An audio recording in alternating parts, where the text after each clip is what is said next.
Hello and welcome back to the Inquisitor Podcast with me, Marcus Cauchi. Today, my guest is Roee Hartuv, the Chief Architect and Designer for Winning by Design. Many of you will be aware of their work. I love it.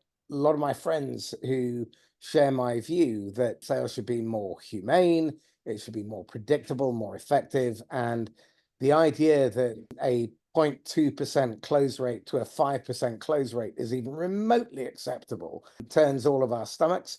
Well, Roee is a specialist in helping businesses to not make those stupid decisions. A coach who once said to me, Marcus, your business is perfectly designed to deliver precisely the outcomes that you're getting today. And my response was, well, I haven't designed. And the point was made. So you win by design, you lose by not thinking it through and by just following the old norms and doing what you've always done. So, Roee, welcome. Thank you. Thank you for having me. Well, would you mind giving us a couple of minutes on your history and background so people understand a little bit about your pedigree and why you're qualified to have this particular conversation? Yeah, great. Thank you. So, actually, I started my career in the Air Force, and I was a combat helicopter pilot. And I think that's very relatable because I took a lot of the principles of what I was taught when I became a pilot, which is execute certain processes again and again and again until perfection, and then go out on your mission to do that. So that this is, I think, what drew me to the sales part and specifically on building processes. So I graduated from the Air Force and then I went into sales. I started my career in defense. So back in 2006, did that for again, big enterprise company, corporate company. Did that for 6 years and then decided to go into the world of startups and high tech and fast growing companies. I continued in the sales leadership roles, but I was always drawn into building an architect, different processes, understanding why certain things work and certain things do not work. And that's how 3 years ago I found myself joining Winning by Design as a revenue architect. And a revenue architect is basically a consultant. We help companies build sustainable growth strategies. This is what I'm doing today, helping and working with some fantastic companies on their go-to-market strategies, sales processes, skills, etc. Okay, so let's explore a couple of things. The first one I'd like to explore is actually designing the business, because most people design the business top down and they design their sales in terms of what they can do to the customer. Why is this fundamentally wrong? Usually, when you say top down, you're looking and focusing on where you want to hit. Let's, give a practical example. When leadership executives define what is their growth rate or what their expected revenue next year, they just look at the numbers. Hey, either I triple or I double, right? That's what investors are looking for me to achieve. And that's going to be my target next year. And you build an entire company and commercial organization based on that. All right, I need to triple my revenue. I need to double my revenue. This is how many people I need to hire, and these are new accounts, the new accounts that I need to build. And okay, if you have a target, you have a goal. All right, so if I'm doing this year, I need to double the headcount in order to achieve the results, right? This is how we tend to think. That is fundamentally wrong.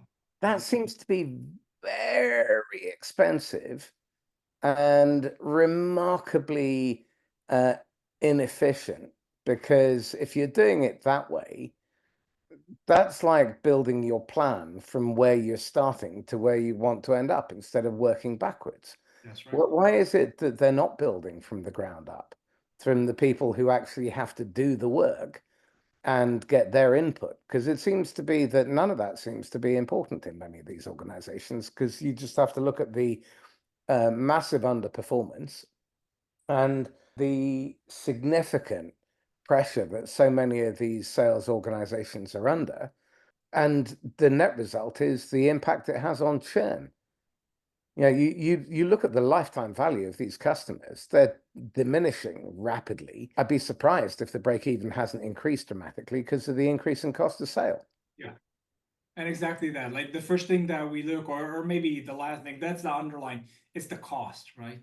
Because, all right, churn is churn 20% churn or 10% churn. What's the difference, right? The difference is how much resources, meaning money, you need to invest in order to replace the customers that you lost. So at the end of the day, it's all about cost. And Well, can you do efficiently by, for example, you just said churn, right? By focusing on churn or retention in order to not to spend so much money replacing the customers that you lost. Well, 15% churn means you have to replace 49% of your customers every 3 years. So people get, I'm sure, bored of me ranting about this, but let's take one bad lead all the way through to closed lost. How many touches are required along the way, typically, before you get your hands on redesigning things? I don't know exactly the type of the amount of touch points because it really changes, right? If you're doing inbound, so the prospect comes to you much more educated, so it's less touch points. If you're doing outbound, right, you need to have a lot of other touch points. But I did do an analysis, and again, we like to look at cost, like to measure efficiency. I did this a few months ago with a client of ours, and they had a lot of uh, leads or deals dropping off towards the end, Mhm. right? Post POC piloting, and we measured how much each customer cost them to get to, on average, right, to get to the end of a POC, Yep. and it was $43,000.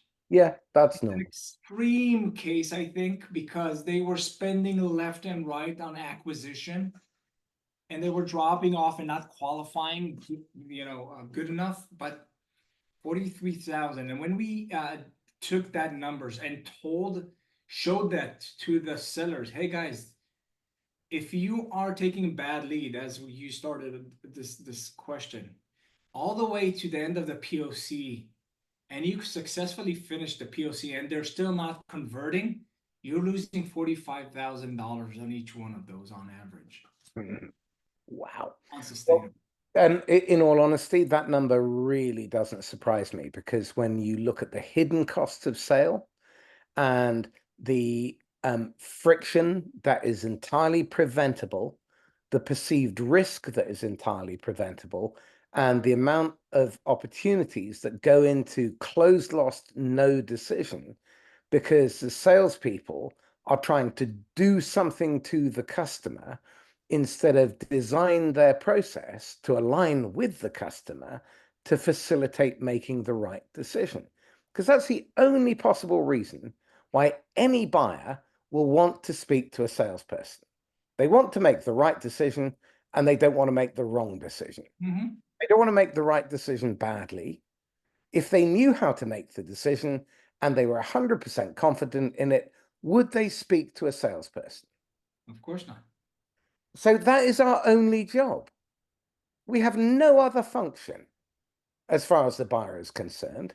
So how do we design our sales motion so it aligns with that and the buyers, where the buyer is, and we meet them where they are or where they're going to be instead of where we wish they were? What you said reminds me, everybody knows of FOMO, right? Fear of Yeah. missing out. But there's FUMO, fear of messing up, Yeah.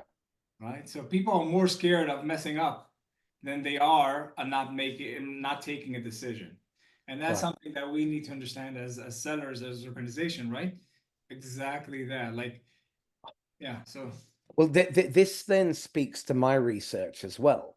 Having interviewed hundreds of C-suite, CFOs, procurement, the syntax in every single case when they are making an important decision is, first of all, they filter for risk.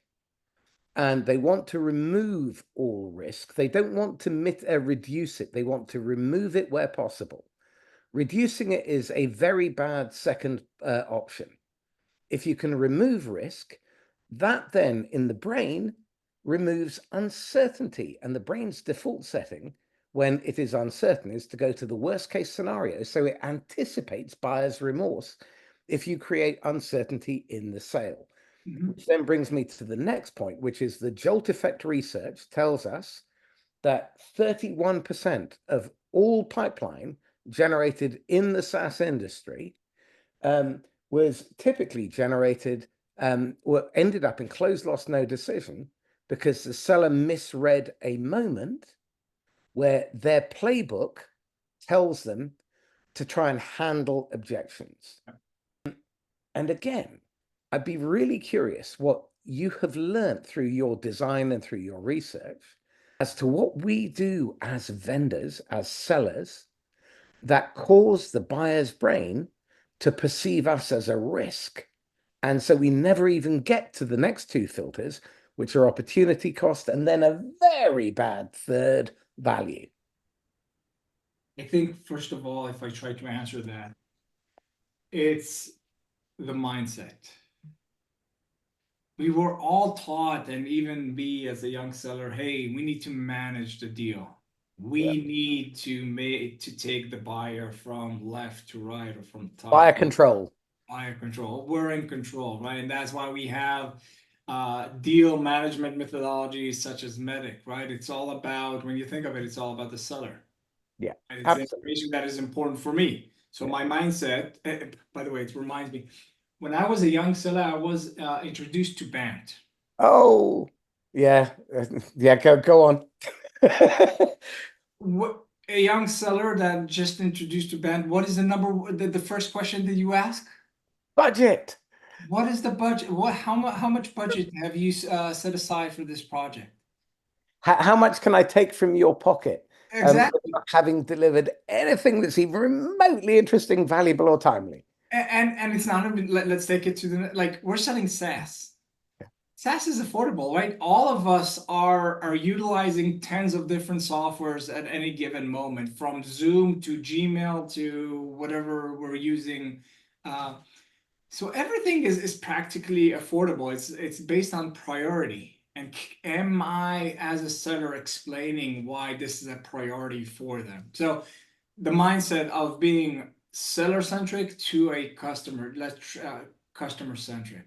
Yeah. How it can help you make a better decision, if it means, even if it means that I'm not going to sell the S out of you, and what's in your best interest. And I think this is the first thing that you need to look into. The second thing is, we like to talk about impact. A lot of the sellers that we see, and we analyze, right, a lot of calls, each one of us that's part of the engagement, analyze calls. A lot of the sellers are feature selling, right? Mm. They ask the situation question, they hear a certain pain, right? Because we were all taught of identifying pain and the problem. All right, you have this problem, here's the solution, here's the feature for you. But we do not continue that discussion, which should naturally go into the impact. So you have a certain pain, what is the impact that you're trying to achieve? And most of the sellers are not doing that. We're staying at that feature kind of level. And that means that when we're setting features, it comes down to pricing and competition. That's what we usually see. And if we focus on the business impact, the business outcome that we're trying to achieve, and even, I would say, emotional impact, then we are becoming that buyer-centric, customer-centric approach, which is, to your question, how we would start building the process from the buyer himself and not the seller. So how do you go about doing that? Because a lot of people ask me about that as well, and I'm curious about your take. So how do you start with the buyer and build out from there? In a lot of cases, we try to, understand what they're going through based on the problems. So in a lot of cases, we start off with understanding the ICP persona. Hmm. Understanding where they're coming from, what are their pain points, trying to see how specific ICPs or persona make buying decision. We need to understand the stakeholders involved in that process. And once we understand that, we start crafting out what is the right sales process. There's no other way for us to explain processes without making them very complex. So we tend to look at sales process from left to right, from that initial discovery call all the way to a signature. It's a linear process. We know, however, that in a lot of cases the sales process is not linear. It goes up and down, back and right, multiple stakeholders. You jump back 3 places, etc. Unfortunately, we're a bit limited when we're trying to design a simple process that we could all leverage. And that's where experienced salespeople naturally understand that process and where they are. So, yeah. Again, I think if we design humane systems, if we think consequentially and we think beyond the short term, then we can actually start building stuff that's really powerful and very effective. Mm-hmm. So applying integrative thinking, for example, where you are able to take two opposing forces and they appear to have completely different interests, but then find the common ground. Well, I think that's a huge part of our job in complex enterprise sales, certainly. And if people are making important decisions that are strategically important, that are going to have a knock-on effect to users, to other people within the value chain, to shareholders, they need to understand all those different moving parts. And it's not good enough to just turn up, vomit up some features and functions. And let me be absolutely clear to everybody, there is not a single BANT question.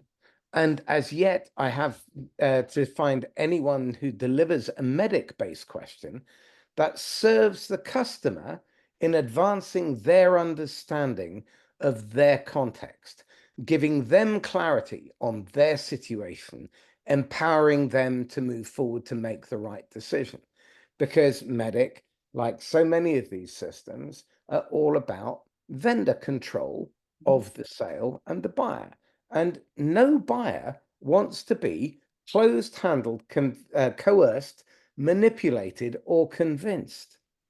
So I think what we also have to do at the same time as we design all of this is maybe have a little chat about leadership and management thinking, and get them off this short term.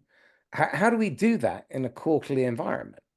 Are you focused on the ICs, the individual contributors, or frontline managers? And Well, I'm thinking here in terms of senior leadership, first of all, the board, C-suite, shareholders, because if they really were interested in shareholder value, instead of flipping the financial instrument, I would have thought having 5 times more profitability, having 20% more daily production per employee, and not having to have that land army at the top of the funnel to try and feed the machine would represent much better value for shareholders than over assigning quota by 300% and having to churn vast amounts of headcount and then have the governance, the HR, the technology, the data, the security, the IT, the management, the leadership, and then have to listen to all the excuses in board meetings. yeah, Why not just not do any of that stuff in the first place and design the business as if you mean to keep it and make a profit from it? yeah. that's a problem, right? There's a paradox because once a company goes through the VC route, Mm-hmm. this is where the different business models of the two types of stakeholders collide. Mm-hmm.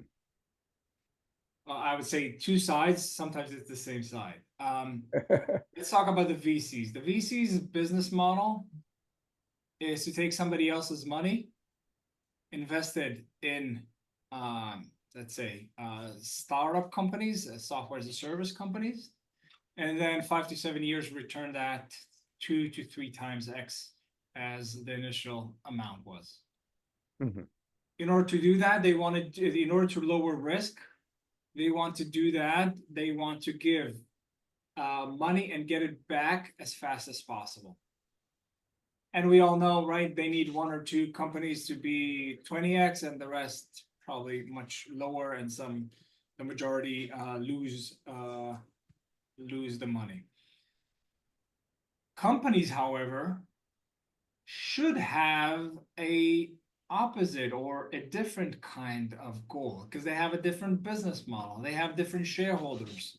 And you would say, who is the shareholders? Is the actual shareholders or the customers, right? We could talk about that, but basically their business model is to make a profit, to build a company that at some point will create profits. And sometimes that collides. Again, when the VCs, the investors come in, and usually they have seats in the board and they have a majority at some point. And again, their business model is to give you money and get that as fast as possible. And the way to do that is to grow and do an IPO and an exit. Mm-hmm. And they need to get to the highest valuations. And the way valuations are done or have been done until recently is by growth rate.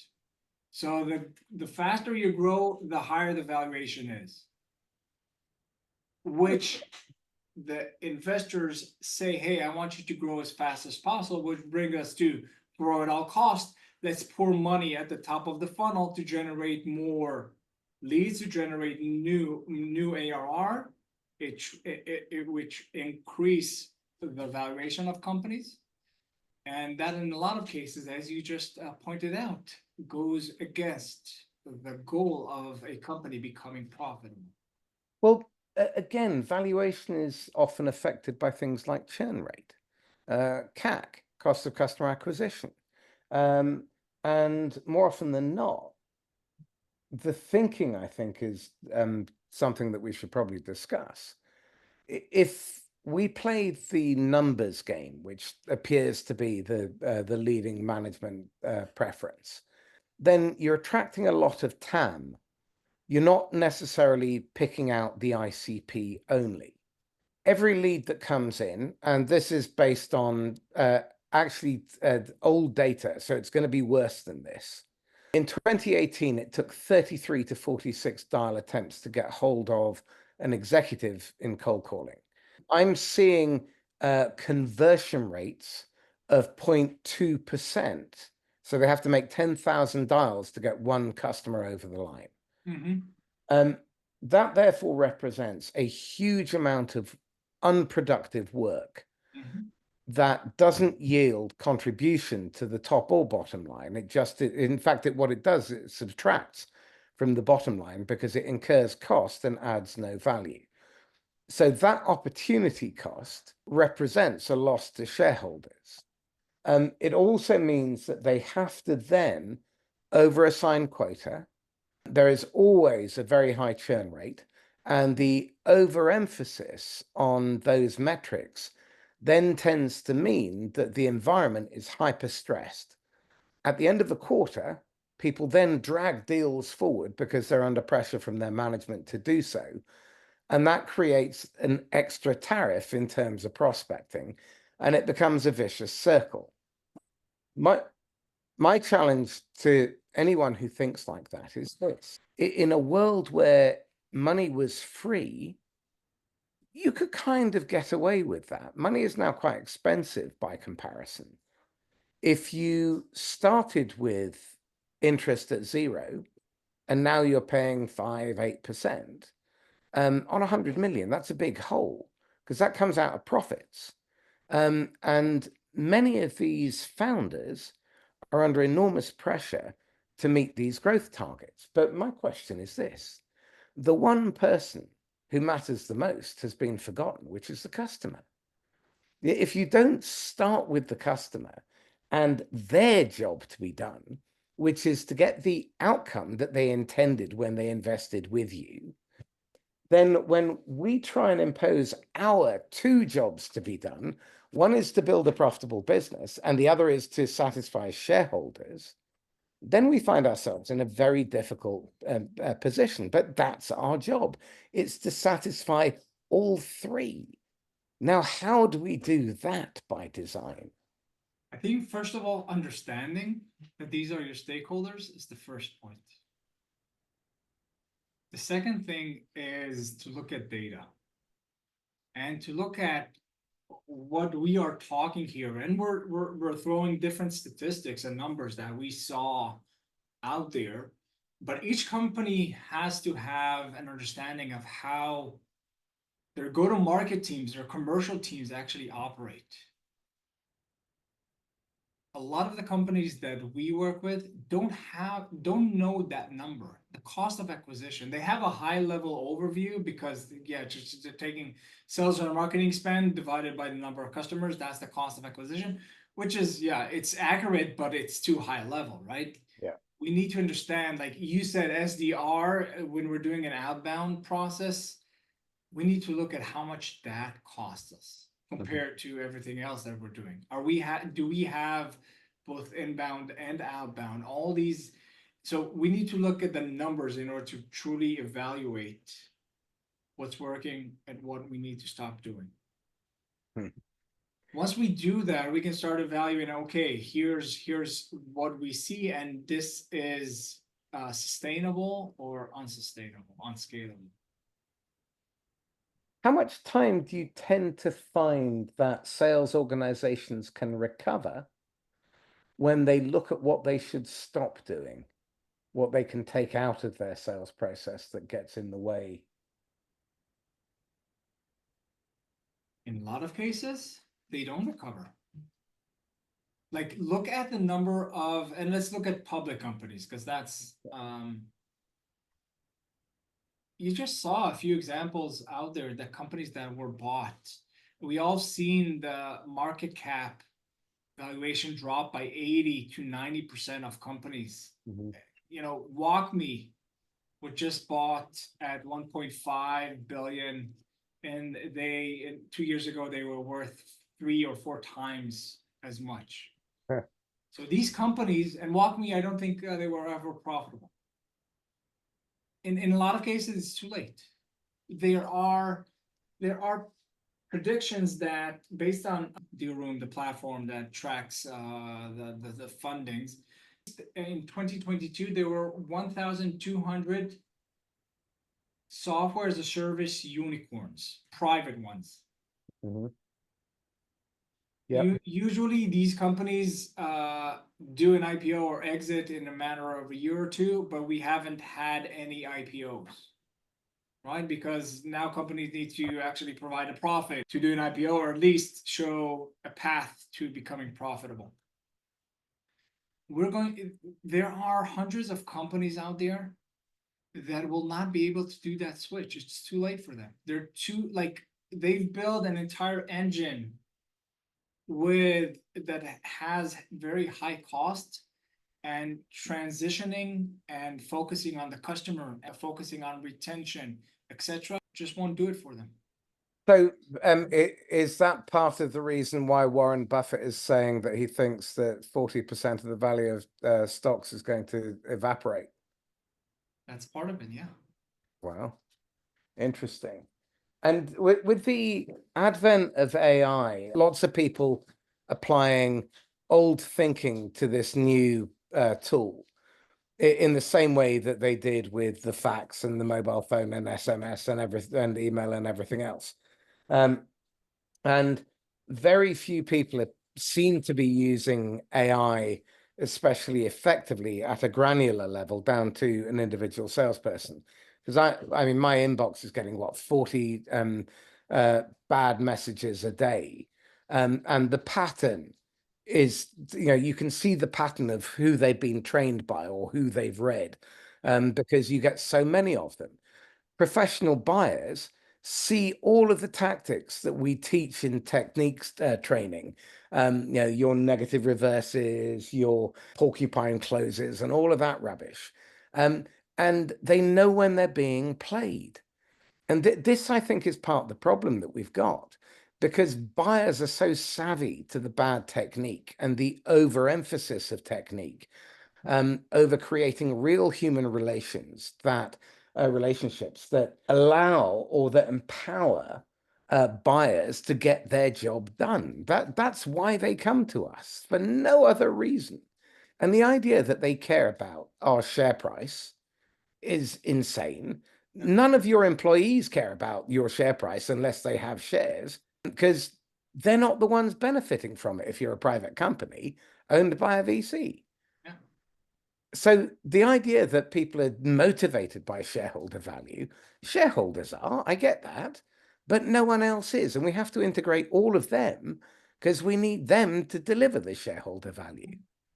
So what would you suggest to a founder who's at that point, they're at that crossroads in their business where they can either take funding or they can maybe rethink and pause and then design their business so when they go for funding, it's as fuel instead of oxygen? Yeah. So a few things there. You touched on the AI, and I just want to comment on that. Putting Please. AI or tools on top of bad processes just amplifies the process, right? So instead of me, if I'm an SDR, and traditionally I could write 25 personal messages a day, with AI I can go to 100. But if I'm not using the right techniques, or I'm not connecting to the other person on that individual level and just using the frameworks that I was taught, I'm just amplifying the process from 25 to 100. So that's putting AI, etc. To your point on how I would advise a founder, this is a tough one, right? Because at the end of the day, we need to, in order for companies to grow, they need external funding. And there's a power dynamic here between an investor and a founder. And I believe that in a lot of cases, the motivations and the goals are different, or should be different, right? You can say, hey, I'm a founder, I'm a first-time founder. I just want to exit as soon as possible. Customers are just a means to become rich, right? Some cases like that. But it's hard because, again, they're shareholders, they sit on the board, and they own 25% of the company. And again, they're intelligent people, the investors. What I would recommend, though, is to come with a plan before you raise capital. So don't raise capital and close on a certain amount just because this is what the investors want, but come with a plan. Hey, I'm looking to raise 30 because this is my plan to grow. And we see that in a lot of cases, investors are coming, oh, you want 30, but I'll give you 50 because I want you to grow faster. It doesn't work like that. And this is where it's hard for the founder, especially first-time founders, to say, hey, thank you, Mr. Investor, but this is the plan. This is how I'm going to build based on a more efficient, productive way. It might be slower, but it's a more healthy and sustainable growth. Well, this is where we've got to overcome the more is better fallacy. More is not better. More is more. Better is better. Yeah. And the key is to work out what you are trying to achieve. What is getting in the way of you achieving that? Stop doing that thing. Free up the resources, free up the money, free up the time, free up the mental bandwidth so that you can think your way to what will work better. Redesign your processes. I mean, one of my favorite activities, which always causes palpitations, is the amber, red, and blacklist.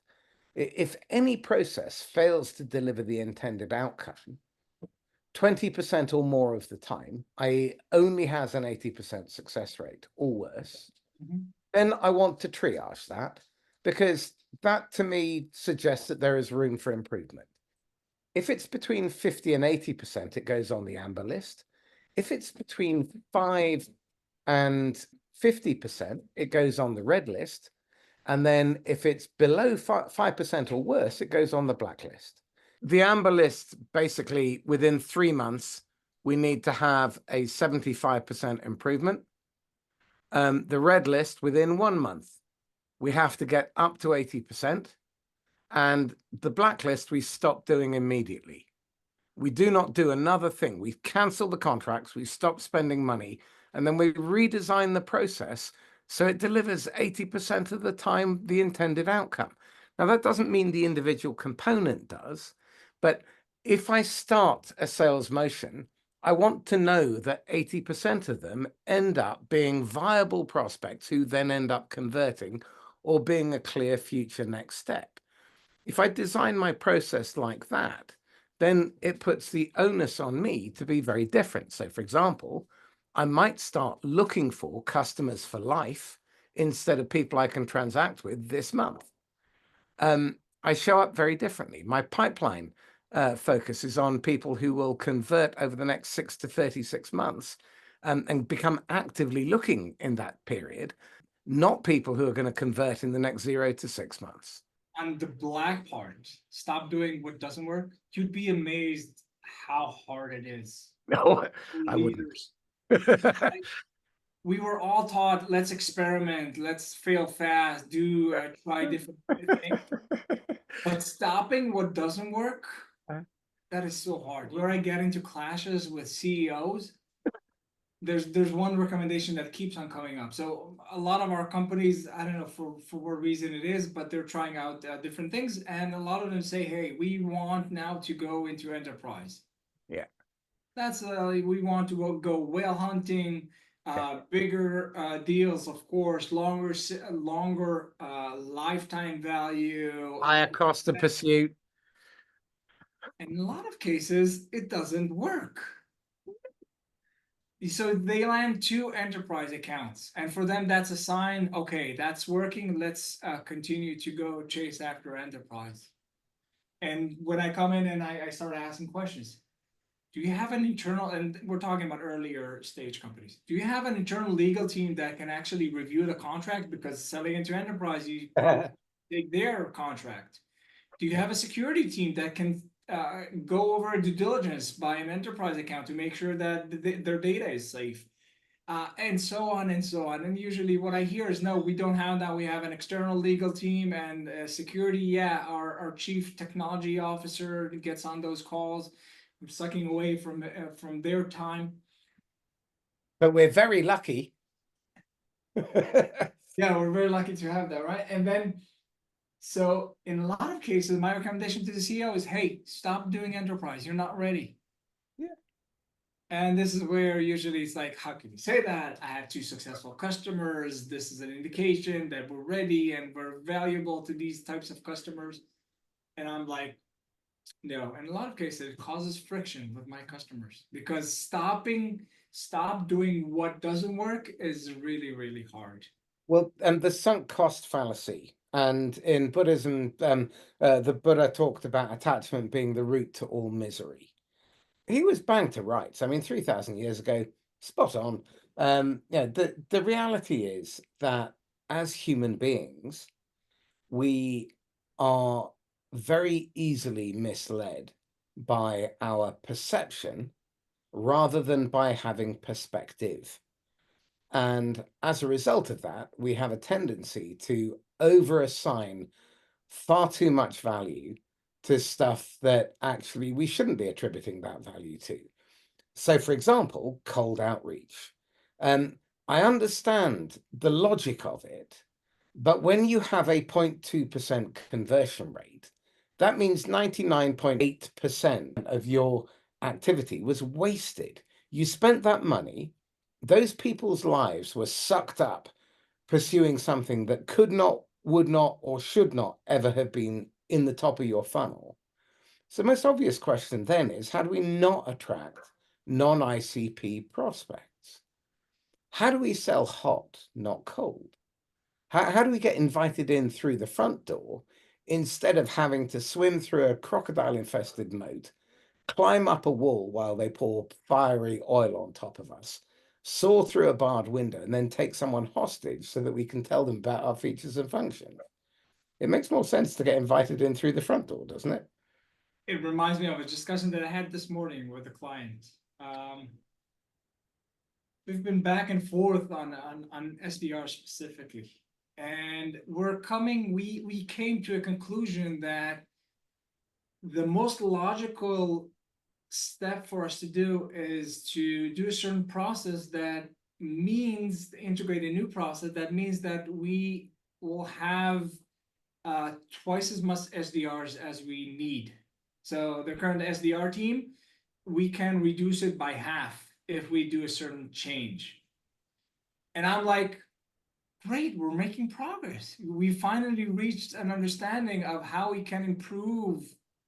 And coming exactly to what you said, hey, we want more educated, more qualified inbound customers that within our ICP that actually have problems, instead of SDRs focusing on doing outreaches to random individuals right out there that might or might not use our platform. And I was like, that's a good sign. And what I heard is like, I don't know what to do. Like, it's a big step for us. We need to let go of a lot of people. We're talking about 30 to 40 people that they need to let go. They have a big SDR team. Well, do they have to let them go? Can't they redeploy them and maybe restructure their sales and marketing go-to-market function so that they're actually supporting the customer and creating really powerful pods and creating a succession plan? I mean, that's what that represents in terms of upside, because then they don't have to go out and recruit the next generation of salespeople the next time. They can create them for next to nothing. It's a fantastic point. That's part of it. But we have built a process that we believe is more efficient and more productive. So it would make sense to let go and spend less resources on acquisition. Yeah. Well, that's legit. I mean, I firmly believe that the top of the funnel engine that most cold go-to-market functions have is redundant. And within 8 months, you can replace it with a hot go-to-market function with a fraction of the number of people using an aligned go-to-market function that involves product, it involves marketing, it involves sales, it involves CS, and it involves finance and innovation. If you don't have all of those aligned, then chances are they're going to be working at odds with one another, all thinking that they're succeeding, and then the company doesn't make a profit, doesn't grow, and then ends up being diluted. And now we're hitting the point that you like to talk about, like egos and leadership. And all right, I'm a sales leader, and now instead of managing 80, I'm managing only 40 or 50. What does that mean? Well, it means that you're making a profit, which is unheard of in the tech industry almost, isn't it? That's right. There was a study that came out about 2-3 years ago of the top 100 SaaS companies and what their median profit margin was, and it was 0%. And if you took Salesforce out, it was heavily into the negative. Yeah. So if you want to have a sustainable business, it probably makes sense to design it so it does make a profit, doesn't it? Go figure, huh? A company that needs to focus on profit. Well, having customers come back. I mean, I keep seeing all these headlines about churn and everything else. If you're losing 50% of your customers every 3 years, why not just plug the leaky bucket and keep 50% and then continue to grow on top? When Tom Williams ran a win-back campaign when he was in the medical space in the US, they had a 90% win-back, but they raised their retention rate from 83 to 94%, which meant that every month they collected another 14% of revenue, which they got to keep. Yeah. Now, why are we doing things that create the conditions where customers feel they have to leave. Here's another thing. What, from my experience, focusing on, hey, let's sell just within our ICP. You know what is a common reaction that I get? That people, certain type of maybe less experienced people, leaders, but it's like, okay, if I need to sell within my ICP, then I have half the pipeline that I need. Brilliant. I had a regional head of EMEA, in order to fill the pipeline, went to sell to Africa and to African companies, which is great, but this is an American company. And again, and he was tasked in selling into the core European markets, right? The DACH, like Germany and France and UK markets. But he wasn't able to fill the pipeline, and he had somebody on the ground in Nigeria that closed all the financial banks in Nigeria for him. Fantastic, but that's outside of the ICP. Like, they cannot pay that amount; it's too expensive for them. And when I told him, hey, you got to cut this. Like, you can't sell into African countries. It's outside of your ICP. He was like, I can't do that because that's half my pipeline. Well, again, this is the point. If you sell to the TAM or market to the TAM, you will fill the top of the funnel with non-buyers, people who cannot buy. With non-prospects, people who you should not and must not ever sell to, because if you do, it will be an act of mis-selling, and they will open tickets for your CS or customer complaints department very early. Many of them will churn, and you will never make break even, but you will have incurred a very high cost of customer acquisition. The ripple effect is, and this is real data, so 33 to 46 dial attempts for cold. For a warm inbound, it was 6 to 11 follow-ups. I heard data a couple of weeks ago that it was 18 to 21 now, because people are not responding. As soon as they've made the inquiry, then their emails are just being bombarded. They're not taking phone calls. So you have to do a lot of follow-up touch attempts. When you finally get through, it's 14 attempts where you have an effective, and then 7 out of 8 first meetings. Sorry, it takes 14 effectives to get one first meeting, and 7 out of 8 first meetings do not result in a second. That begs the question, why are we not converting to second meetings? Is it because we've got the wrong people at the top of the funnel, or are we doing something to cause real buyers to not buy from us? Well, if we can plug those two leaks, we've probably increased our bottom of the pipeline by about 31%, which is the equivalent of how much we're actually closing at the moment. That's the equivalent of doubling sales at zero cost. Win-backs, close loss, no decisions. All of those, you've already paid for the leads. You don't need to spend more money attracting top of the funnel when you've already paid for those leads. If they're win-backs, you're probably already on their payment system, and you don't have to go through the due diligence of IT security, compliance, anti-slavery, get onto their finance system. Marcus, who do you recommend to work on those win-backs, those undecided, those companies? If you're going to do win-back campaigns, often it really helps to have senior executives do it, because they're deaf to what's really going on. One of my favorite syntax is this. The first thing you do is you go through the call recordings of customer success, because they speak to customers 6 to 8 hours a day. Salespeople speak to customers 3 minutes a day, or SDRs do.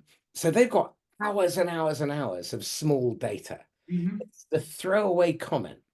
And what we're really interested in is creating a montage of what customers are actually saying, both good and bad, because that's the ammunition that you need to take to your board.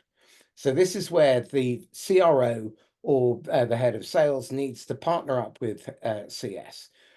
They interrogate the recordings, then they interview the CS agents about patterns, experiences that they have. And then the most important thing that they can do, customer interviews. Now, either a third party from outside or a senior executive who's not been involved in the accounts. They need to have a jobs to be done style customer interview. So there is a very particular framework to the questions. And the objective is to understand the buyer's journey, understand the experience they had and why they left. When we get that data, the gifts that come out of it, first of all, we can quickly plug the leaky bucket. So we can identify those customers who are at risk of churn and stop that from happening. So if you're operating at a 15% churn rate, imagine getting another 15% of revenue every month for free. Yeah.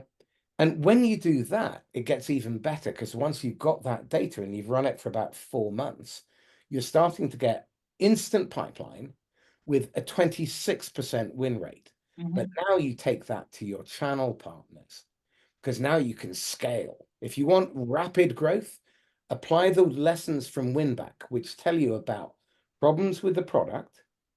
Do you know, in the US health industry, 24% of all inquiries come to salespeople because people struggle to find the thing they're looking to buy on the website. 1 in 4. They could just be handing over a credit card number, and instead they take up an agent's time 24% of the time. That's insane, isn't it? Well, if we do these interviews and we're constantly reviewing our ICP every 90 days, we're not going to make those stupid mistakes, and those ripple effects never happen. Another technique that we like to recommend is customer advisory boards. Yeah. So interviews is one-on-ones, right? Yeah. Advisory boards. Hey, we're meeting once a month, once every 2 months.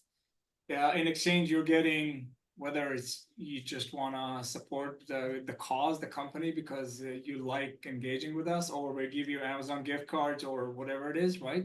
But customer advisory board, having those group discussions and analyzing that on a recurring basis. So that's a good one. And it's not only one, right? You can have customer advisory board for this segment, for this industry, Absolutely, or whatever it is. So that's a classical technique.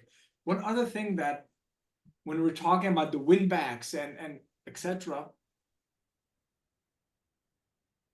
marketing teams tend to think of themselves as only top of the funnel. Yeah.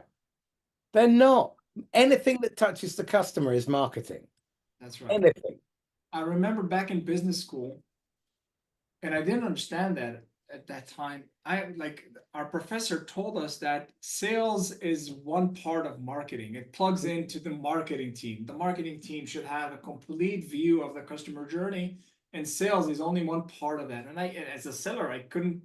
Young seller, I was like, it was my master, so I had some sales experience, and I was like, how is that possible? I was taught that sales were the top guys, like we're the number one customer relationship manager, and marketing just hands over the leads. And it took me some time to really understand what did that mean. So once you have marketing, take responsibility for the churned account, for the lost accounts, for people that are not ready to engage, or still need to be nurtured. If marketing takes the lead, this is, again, that's money for us just to grab.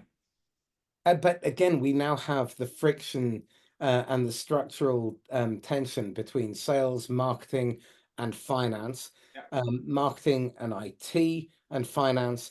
We've got CS, who essentially have become the whipping boy for all of this, because they get blamed for most of the churn. When in fact, if we hadn't sold to that customer, they would never have been a churn risk in the first place. And the only reason we sold to them was because we were desperate, because we had 3,000 accounts in our territory, and we had to speak to all of them because of some ludicrous dictum from above that says it's a numbers game. It's not. If you've got 3,000 accounts, you've got 55 that matter. You've got to find those 55, and then you've got to cultivate the relationships within those 55 so that they become your ideal customers. Those ideal customers, if you had 8 to 12 of those, would keep you in clover for the rest of your career. Yeah. Think like that. And if every rep in the company had 8 to 12 ideal customers, how many of these companies do you reckon would have any problem making their IPO as a unicorn? Which brings us back to the leadership problem. Absolutely. Like what we saw in 2019, 2020, 2021, the industry grew so fast. We have a lot of sellers out there that were promoted now to like frontline managers or second line managers that don't have that understanding that when everything was going well, that companies bought left and right, you didn't need to know what you're doing. So we have this layer of middle or lower management doesn't see that way. So that's a gap that we currently are in. It's the lost generation. Yeah. It's interesting. Disney had exactly the same problem. Kids who grew up in the 80s, Disney referred to as the lost generation because they didn't have any good Disney films. And so they really, yeah, well, they really struggled to then sell princesses and merchandise. So one of my partners, interestingly enough, did the research on this. So he's the world's leading expert on princesses. But there's a parallel here because with the way people think in business, it's exactly the same thing. We've got a lost generation of middle managers who are individual contributors who grew up in an era where it was about revenue at any cost, and it didn't matter how you went about doing it, because you were probably going to have left and flipped the business before it mattered. When BlackRock, Tiger, and Y Combinator changed the rules in Feb of 23, and they said you have to collect cash, you have to actually make a profit. There's 15 years of sales, management, and leadership with no idea how to do that. And they've still got to do triple, triple, double, double, double. Yeah. So if you're in that kind of situation and you're facing those targets, it's no wonder you're feeling stressed and possibly just a little bit isolated. Yeah. So what are the questions they should be asking themselves, but they're not? One of the things that you said that I really liked is you broke down like the conversions and the actual numbers. This is what they need to ask themselves. What is the do I need 14? I think you in your example you said like I need 14 opportunities and I close just one. Do I actually need the 14? Can I lower it down? So these are the questions. Again, for coming back from what we believe at Winning by Design, look at the numbers, consider that as a science. Yeah. And once you look at the numbers, ask the questions on the actual numbers, and then you'll find out what you need to do in order to grow. The syntax that we've adopted for the ally method sounds to be pretty much identical to yours, which is what is the outcome that we are trying to accomplish? For that to be possible, what do we need to stop doing that is preventing us? Where are the constraints? What are the things that are within our control over which we actually have agency, and we can remove that friction, that risk, that obstacle? Yeah. Once we've done that, what really works? Can we find it from some other industry? Talent creates and genius steals. I can't recommend highly enough looking outside of your industry for other sectors that do stuff really well. Once you've worked out how to do that, test it before you scale it, because this is, again, the rule of never test a river with both feet. You want to make sure it works and there are no nasty ripple effects. Once you've done that, then multiply it like crazy. And it takes a little bit more effort at the beginning. You have to put some real thought into it and be consequential in your thinking, because it's not just you who is affected, it's all the users, the person who has to maintain it, the person who's going to pay for the renewal. How are you going to be in contact with that person? So it's not just a drive-by shooting turning up for the check, because it ain't going to happen. Okay, you've got to think as your customer, and you've got to plan all of this. So in wrapping up, Roee, help people get a real sense of why the plan, why the systems are so critical, and what they do in order to make life simpler, easier, more predictable. Again, I'll connect that to the numbers. If you don't have a process, if you don't have a plan in place, you can't measure. If you can't measure, you can't understand what's working well and where you need to improve. And that's why if you're, you know, rolling the dice and trying to do certain things without a process, like, one guy closes one way, the other guy closes a deal the other, and then the other one interacts with a customer in another way. When you standardize that, have a plan, have a process, you can start measuring, you can start seeing where you have problems and then improve over time. The one thing I would take issue with there, and that's probably another podcast entirely, which is quite exciting, is this. I think we have to get away from technique. We need to start looking at meta skills. The technique then, the danger with technique is the intent behind it, because it becomes a weapon. It becomes a way of trying to control the buyer, control the moment, control the sale, convince, coerce. So what I would suggest is that rather than focusing on the technique of closing, for example, look at what the outcome is that the buyer wants and create a process that encourages the buyer to make that happen voluntarily. Because the best close is the one where the buyer says, okay, let's get started. Here's my credit card number. We really like that. That's a great outcome. What we don't like is where we have to ask for the credit card number. Yeah. So how do we build the process so it's that way? It's an interesting conversation, right? Yeah. I'm not sure that we'll be able to I'll be able to answer that, because that's a big question. The reason why I keep coming back to processes, because we need to create something for normal sellers. Yeah. The middle. The middle, exactly. Like the 40%. We call them the 40%. Okay. The middle level. Because you were saying 20 are talented, the top performers, 40% are in the middle, and 40, underperforming. So we like to focus on that 40%. Well, in my experience, actually, almost everyone is trainable if you can be bothered to take the time to understand what drives them intrinsically. Because they hired these people because they obviously made some, met some sort of quality standard. But then middle management is the real problem here.